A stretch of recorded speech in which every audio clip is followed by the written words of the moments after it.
Hi everybody, this video is continuing on my series on charisma, and in this video I'm going to be talking about two things to not do that are not charismatic, and that is to play devil's advocate, which is being contrary just for the sake of being contrary, and related thing is when somebody tells you something that happened to them at work, or something a friend did, or something that they're upset about, or something they're worried about, or whatever they have some sort of strong emotion about.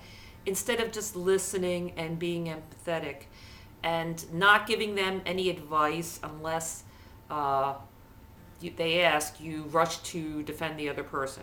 Okay, now I'll talk about that first since I've already started talking about that.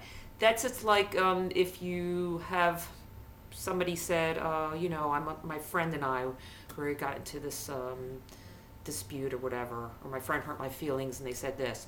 So instead of like empathizing and say, oh, that must be terrible, whatever, you say, well, the friend must have had a very good reason, or they wouldn't have said that, or maybe they were having a bad day. It's rushing to automatically defend the other person, and I don't really think it's done. I think it's not done purposely to, be nasty or anything. I think it's like people who are analytical, they just rush to the analyzing right away and trying to maybe explain it, which there's nothing wrong with doing that, but you first need to empathize with the person. And, after empathizing with them, then you can, offer your explanation, and then also do that gently. Say, well, do you think maybe it's possible that they were just having a bad day or whatever? I mean, it's better to wait till the person asks you for advice and why do you think the person did this. But I don't really think you necessarily always have to do that. I think, it's sort of like there's no hard and fast rules about, when you can offer advice, when you can't. I mean, I think it's sort of, you have to judge it according to the situation. But what I think you should never do is, if somebody does not ask for advice, don't rush to give advice without being empathetic and understanding first. You must at least do that first, because otherwise the person will feel like you don't care, they're not being heard, and they'll feel like you're in effect siding with the enemy. Okay, now as far as not playing devil's advocate, and that is being contrary for the sake of being contrary. Some people have a tendency to do that. Now, some people's way of communicating is to find ways of agreement with the other person, and some people's communication style is that whatever somebody says, or not whatever, but often they'll try to contradict it. And often they're contradicting the person's own emotions, their own experiences, that they weren't there.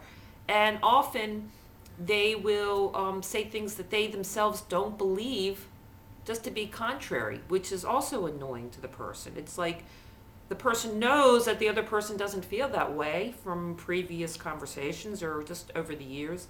They know what the person's attitude is about things. And then the person is actually speaking the opposite of what they themselves believe, just for the sake of being contrary to you. And that comes off as being obnoxious and annoying, and people just don't understand it. It's like you're looking for ways to be in conflict with people. And it's not that you can't disagree with people, but first of all, if you truly disagree with them, and then still you should be very tactful about it. You should disagree without being disagreeable, but it has to be something you really disagree on, and you're not just saying a contrary point of view just for the sake of being contrary. So be very careful not to do this in your conversations, and I'll be talking more about this in my future videos.